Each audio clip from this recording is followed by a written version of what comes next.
Beijing is a city of 15 million people. Those people throw away 16,000 tons of garbage daily.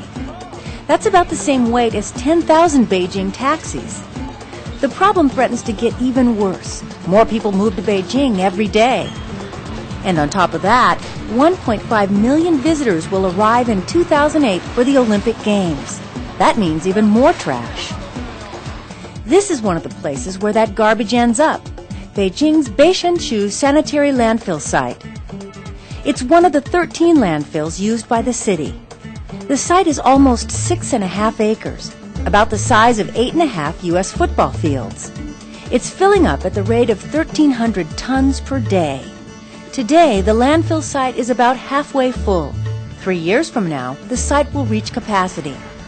But not long ago, it would have filled up even faster. 94年之前，我们的垃圾呢都是在这个普通的地方呢进行的简易的堆放，没有这个污染防治措施。地下水和大气呢就是不断的受到污染。94年之后呢，我们北京市呢建设了这个垃圾无害化处理设施。 The new era of trash management in Beijing introduced recycling to a city used to dumping everything in landfill. Since the mid-1990s, even before the city committed to hosting a Green Olympics, Beijingers have been sorting their trash and recycling items like bottles and cans, as well as paper. The problem is there's still plenty of recyclable material that ends up in the trash. That's why much of Beijing's trash goes here before it goes to landfill, Shaowuji's solid waste sorting and transfer station. This is one of 6 garbage transfer stations in Beijing, and one of 2 that can actually sort the trash. This station alone processes 1,000 tons of solid waste a day. So that less of it ends up in landfill, every particle is analyzed to see if it can be recycled. The facility opened in 1996 and was built for Beijing with the help of a German company. Trash arrives here from residential neighborhoods all over the city. And just like anywhere in the world, it smells really bad. The foul odor is one reason the facility's automated trash processing control room is sealed off. From here, engineers run 2 trash sorting lines. There are still a few hardy souls who work in the trash room. For them, the only relief, both inside and outside the facility, is a sanitizing mist pumped in at regular intervals. The mist helps control both the foul odor and the dust generated by the trash. Back in the control room, the engineers operate a system that can separate trash into 6 separate categories, including metals, plastics, and organic matter that can be used as fertilizer.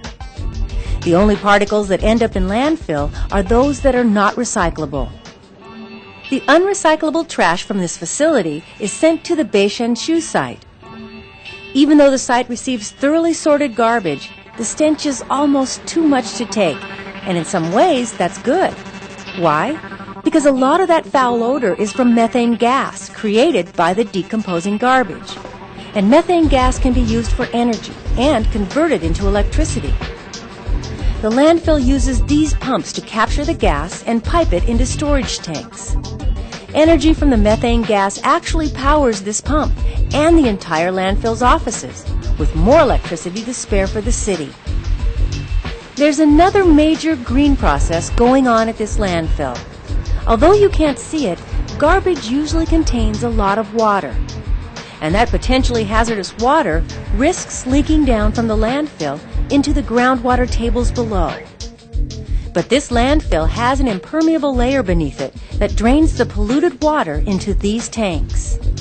The water is black and smells like sewage. No way you want to fall in this tank. But right next to the tanks, a wastewater treatment plant. So water that looks like this goes through all of this and eventually comes out looking like this. It's still not fit for people to drink, but it's good enough to wash cars, water plants, and for animals to consume and swim in, like these ducks. Reclaimed water will also irrigate the Olympic green. Reclaiming wastewater is critical to Beijing's future. The city's climate is dry, and it already imports vast amounts of water to support its rapidly growing population. It also needs vast amounts of water to sustain all the trees and gardens recently planted as part of the Olympic greening program. The trees and parks serve as a kind of green lung for the city, helping it breathe by releasing oxygen during the day. The green areas are also psychologically important for a city of people dealing with rapid growth. Without the trees, the air quality and quality of life suffers. But without water, the green quickly turns to brown, and the city's dry, desert climate destroys the parks. So where else does the water that keeps Beijing green come from? The sewers. The city's sewers all run into one of 13 water treatment plants. Like at the landfill site, the wastewater goes through multiple stages of filtration, but on a much larger scale. The reclaimed water is also used to help reduce Beijing's air pollution. Dust is created on a massive scale by the city's dry climate and construction. Millions of cars also kick up the dust as they rumble down Beijing's streets. One way to mitigate the problem, wetting the streets. Reclaimed water fills reservoirs throughout Beijing. City water trucks pull up to the reservoirs and fill up. Then the trucks spray the reclaimed water onto city streets, which keeps the dust down and improves air quality. Beijing has to continue improving its ecology in order to survive and keep growing. But there's a recent urgency because the city made an environmental promise in order to bring the Olympics here. 我们是在奥运承诺里边呢，就对这个全世界人民呢进行了承诺。在这个垃圾处理方面呢，我们要进行这个减量化、资源化和无害化处理。But long after Olympic athletes take their gold medals home, the real winners could be average Beijingers who will have a cleaner, greener city. 奥运会呢只是一个临时的过程，但是奥运会给我们带来的这个文化遗产和这个物质遗产呢是一个长期的过程。它给我们形成的对人们的这个生活的习惯呢，也有一个很大的改变。Another benefit Beijingers may enjoy long after the Olympics are over: more public bathrooms.